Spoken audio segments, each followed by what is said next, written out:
Have you heard about the new BigotShop.com? BigotShop.com, inspired by an info babe from Channel 57 in South Bend, Indiana. BigotShop.com. And that is what is missing in every so-called reasonable... Well, I say it's missing. I don't encounter it much. Maybe others have made the point. But I think it's crucial to note. I think it's crucial for everybody to realize that the whole issue of human rights, civil rights, gay rights is a mask. It's a cover for what's really going on. And it's designed to get people sympathetic and supportive when it really has nothing to do with gay rights, because they are purposely trying to find a place where their rights will be denied. That has nothing to do with what happened to civil rights, African Americans, and yet the comparison's made, and it's sort of outrageous, folks. So I checked the email during the break, and the Rand Paul people are out in droves, which is predictable. I should maybe more properly say the Ron Paul people are out in droves, and they're accusing me of ignoring Rand Paul and his presidency. I'm not ignoring it. He's doing it when the program's on the air. We don't gyp these guys. We didn't broadcast Ted Cruz live. We're not going to broadcast any of them live, including Rand Paul. We don't do that. We don't know how long they're going to go. I can't afford to give up an hour of this program for 16 different people. We'll get to Rand Paul after he finishes. We'll roll tape on it if it takes us till tomorrow, just like we did with Ted Cruz and the Scott Walker and all the rest of them. I love this. I love this. Already accusing me of ignoring Rand Paul. He's doing his thing right now. And just because I'm not jipping joining in progress, his announcement, means that I'm somehow biased or somehow unsupportive of Rand Paul, when I haven't announced my choice for anything yet. And it'll be a while. Anyway, welcome back. 800-282-2882 when we get to the phones. Greetings, welcome back. It's great to have you with us. Rush Limbaugh having more fun than a human being should be allowed to have. On the cutting edge of societal evolution. If you regularly listen to this program, you will be a step or two ahead of where everybody else is going to be the next day or two, the next week or two, in terms of what they are discussing. 800-282-2882 if you want to be on the program, and the email address lrushbo@eibnet.com. I mentioned earlier this piece by Joel Kotkin at Real Clear Politics. What? Yeah. Every day. Are you going to get to X? Yeah, I'm going to get to it all. I got 2 hours left. You're going to talk about the Iranian deal. What do you need to know about it that you don't already know? There isn't anything new in the Iranian deal. It's not a deal. They don't have anything agreed to. It's a smoke and mirrors ploy. Obama doesn't care if the Iranians get a nuclear weapon. Obama believes the United States is the destabilizing agent in the world and in that region. There's nothing new here. I'll be glad to provide more details, and I will as the program unfolds. And yes, we'll get to Rand Paul, but maybe not till tomorrow. I'm not going to get to Rand Paul till I got some sound bites. I have no idea what he said here yet. And it's not my fault he did his announcement when the program's on. I can't do two things at once here. All these other responsible candidates, they did their announcements around this program, either before it or after it. Rand Paul came here. He came here a year ago. It seems like maybe not that long, but it was some months ago. He was a very nice guy, came by the EIB Southern Command, and we met for an hour, and he laid out exactly how he was going to win the presidency. He told me what his strategy was. He told me what the Republican Party's challenges were. I'll tell you one thing he said to me. He said the Republican Party cannot win anymore with just votes from its own members. And he said, Rush, you may not like it. A lot of people may not like it, but this is a country that is segregating itself into groups. And our party is going to have to learn how to talk to each of these different groups. We can't go out and speak to a collective America anymore. That's just the reality. Well, I sat by. I politely listened. That's what I was there for. I mean, he didn't come here to find out what I think. He came here to tell me what he thinks. So I dutifully sat there and listened. And yeah, I asked some questions, but I didn't get into arguments with him. That's not what this was. He laid out his strategy, how he was going to get this group and that demographic and where he thought the party was falling behind. And it sounded reasonable from his standpoint. And he's pretty much executed so far everything he told me he was going to do. He told me the college campuses he was going to visit, the areas of the country, the various states, and he's been there. He hasn't done anything that he didn't allude to. That's not quite true because he didn't tell me everything he was going to do. But the point is that what he told me, he's been consistent with his actions. And so, no, I was not issuing a cutting comment by pointing out that he's the only one that announced during the program. Snurdly thinks, are you criticizing Rand Paul behind us? No. I'm just pointing out. The reason I can't talk about what he said here is because he happened to announce when the program. No, I think a seasoned campaign staff might have forced him to do it. Look, these people aren't idiots. They sit around. They've no doubt heard me praising Scott Walker top to bottom, back and forth, ditto Ted Cruz. And I've met with Rand Paul, and I have not entered into effusive praise. So he probably, the campaign staff, I said, well, we got nothing to lose here. I'm guessing at all. It doesn't matter. It doesn't matter that he did the announcement during the program. Oh, the only thing that matters is I can't talk about what he said because I don't know it. So until I have a chance to listen to what he said, read what he said, and get the audio sound bites, I might get some of those today. And I can't do it justice by talking about it. But I thought the two fundamental things he told me was the Republican Party can't win with only its voters anymore. And that the American people are segregating and have segregated themselves into groups, and they have to be approached that way.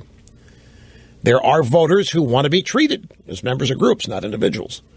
He said, Rush, you may disagree with it, you may think it's bad for the country, but that's the way it is. I can't deal with what I wish was the case. I have to deal. If I want to get elected, then I've got to approach the American people in the way they're now living their lives and organizing themselves. And I can't appear to be ripping it to shreds. So he was cool. He was very forthcoming. And he had it all figured out, by the way. He had his strategy. He had applied a considerable amount of thought to it, spent a lot of time thinking about it, and was well-versed in it.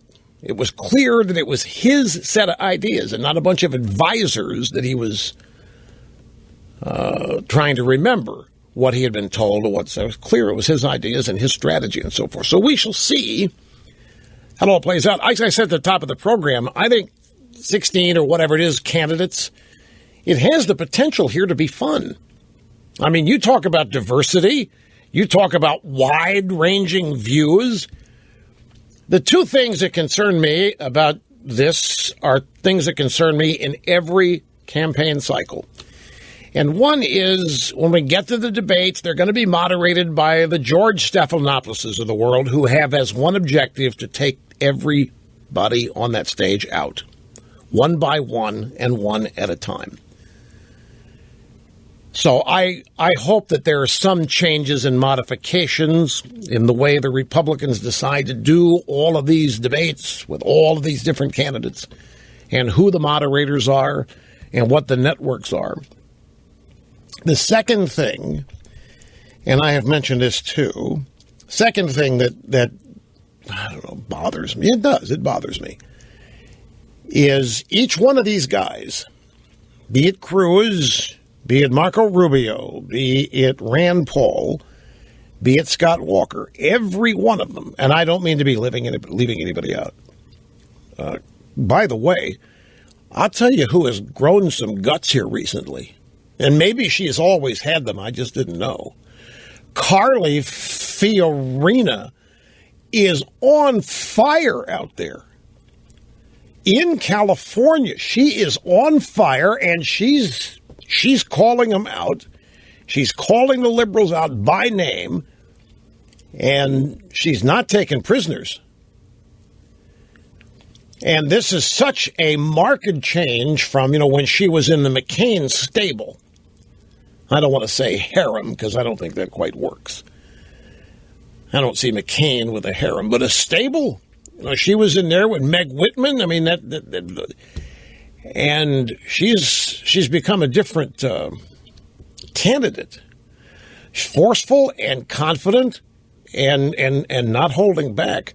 So anyway, what's going to happen is every one of these candidates is going to have their totally devoted supporters, both in the general public and in the media. And here come the litmus tests. This is the thing, the single issue crowd. We're going to try to take out everybody who's wrong on one thing.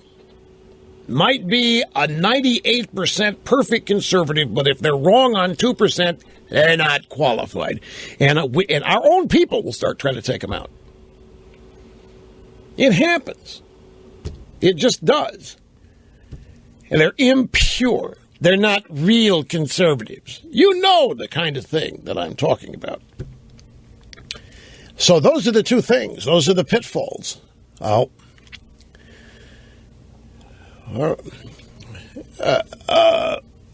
Who these candidates are young? Yeah. Compared to what's on the other side, Jurassic Park. Exactly right. I don't care if you're talking about Hillary, if you're talking about Biden. O'Malley may not be Jurassic Park. They're trying to make him into JFK, which is not pleasing to the Clintons because Bill Clinton was always JFK, and he, in every which way you could be JFK, he tried to do it. And now for Martin O'Malley to come along and to be said to be the new JFK, that's not going to sit well with the Clintons. Mark my words, before this is all over, the Clintons are going to get ticked off at being rejected again. Or the attempt will be made to defeat them and reject them, as opposed to the party supposedly being in unison, love and adoration and support and devoted to Hillary. We're going to find that's not the case again, just like we did in 2008.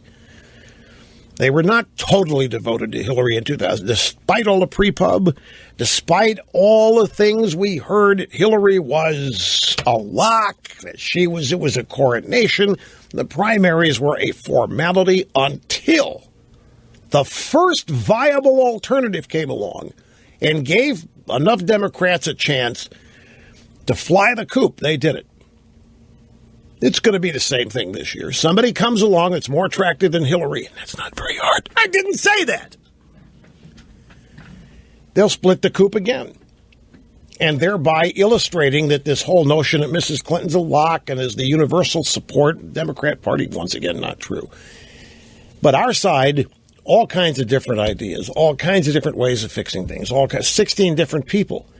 It's supposedly what all the Civics 101 people tell us they want. Wide range of ideas, diversity, mosaic, all these surface things that people say we're going to have Hispanics, women. We're going to cover it all. It won't matter to the left, but still it will be visible to everybody. Toying with you all the way. Well, look, okay, since Mr. Paul has been brought up, let's go. The audio sound bites, I have the transcripts of the bites we had. Here are my formerly nicotine-stained fingers. As I said, this happened this afternoon in Louisville at the Galt House Hotel. And here is, 1, 2, 3, 4, 5, looks 6 sound bites. Here's the first one. I have a message. A message that is loud and clear and does not mince words. We've come to take our country back. We've come to take our country back from the special interests that use Washington as their personal piggy bank. The Washington machine that gobbles up our freedoms and invades every nook and cranny of our lives must be stopped. And here is who he says that he's going to take the country back from. I want to be part of a return to prosperity, a true economic boom that lifts all Americans, a return to a government restrained by the Constitution, a return to privacy, opportunity, liberty. Too often, when Republicans have won, we've squandered our victory. I think we're in the middle of doing that now. He's got a point there. I mean, do you see any signs of victory being exuded by Republicans ever since the midterm elections since last November?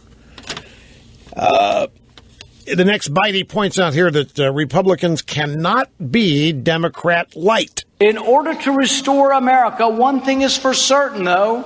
We must not dilute our message or give up on our principles. If we nominate a candidate who is simply Democrat light, what's the point? Why bother?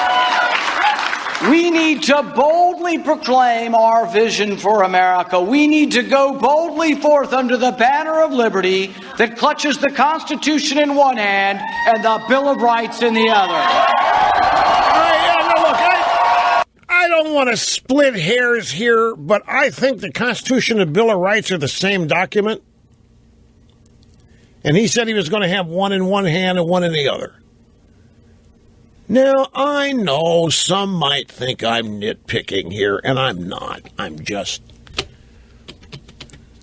In fact, if you want to separate the Bill of Rights, the first 10 amendments, for those of you in Rio Linda. I actually had somebody from Rio Linda say that, ask me when I was back in Sacramento, well, the Constitution's so great, how come they had to, the first thing they did, had to change it 10 times? I said, well, they didn't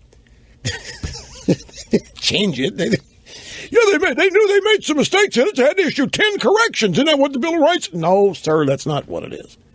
Well, amendments or changes aren't. Yeah, they are. But these were additional expressions, additional declarations. These were the specific enumeration of the rights the people had and the government did not. Oh, well, why didn't they just say that? Well, they did. It just, you may not have been taught the right way. I ended up convincing him, but he was convinced the Bill of Rights were to fix what was wrong in the original document. Here's the next Rand Paul bite. The enemy is radical Islam. You can't get around it. And not only will I name the enemy, I will do whatever it takes to defend America from these haters of mankind. At home, conservatives understand that government is the problem, not the solution. Conservatives should not succumb, though, to the notion that a government inept at home will somehow succeed in building nations abroad. There you go. There you go. That's what the last caller was talking about. That's this retreatist, if you will, foreign policy. And there's one more. I said there were 6. There's only 5 here, and here's the last one. Pretty much continuing his previous point. Let's quit building bridges in foreign countries and use that money to build some bridges here at home. It angers me to see mobs burning our flag and chanting death to America in countries that receive millions of dollars in our foreign aid. I say not one penny more to these haters of America. There you have it. That's Rand Paul. Those are the highlights of his announcement today that he is seeking the Republican presidential nomination. I just want to reiterate here that I think however many number of Republicans end up in this field, for some reason the number 16 is floating around in my head. Whatever number it is, 14, 15, whatever the number is, I think I would love to be the consultant of all of them. They're all going to have their own individual consultants, fine and dandy.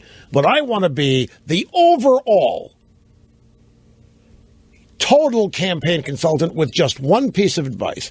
Never forget the enemy, the opponent is Hillary Clinton. And take as much time and every opportunity you can to expose her, to educate people in this country who she is, who her husband is, and what would be bad if she were to win. How it would be a continuation of more of the same that we've had for the past 6.5 years. There's a whole generation or two of Americans that have no idea the truth of the Clintons, particularly Hillary. And she is going to be the opponent. If she's the lock to get the nomination, she is going to be the opponent. Why wait until you've secured the nomination? Just start on it. With all of them every day telling the truth about Hillary Clinton, it could go a long way to making sure she doesn't win. And in the process of doing so, I think kill two birds with one stone. In the process of doing so, you define yourself. By defining your enemy, by defining your opponent, you, by natural extension, have to define yourself. And in the process of doing that, you draw a contrast between yourself and your opponent. And that really needs to be done. I'm still amazed at how the Republican Party at large has yet to really take advantage of the most far-left progressive regime this country's ever had to draw a distinction and a contrast between it and what the Republican Party is. Well, this primary season could offer that opportunity. Got to take a brief time out, but back we'll be. Sit tight, my friends. Don't go away.